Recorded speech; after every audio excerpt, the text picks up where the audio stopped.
Hello, this is Robert the Traveler here at Cedar Cliff Falls. This is not a natural waterfall, but this is actually a stone dam constructed in the 1800s for a grist mill.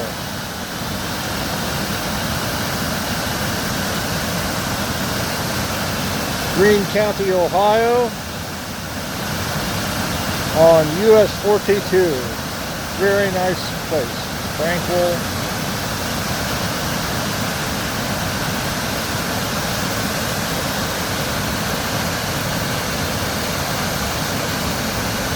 If you like, subscribe, hit the like button, comment.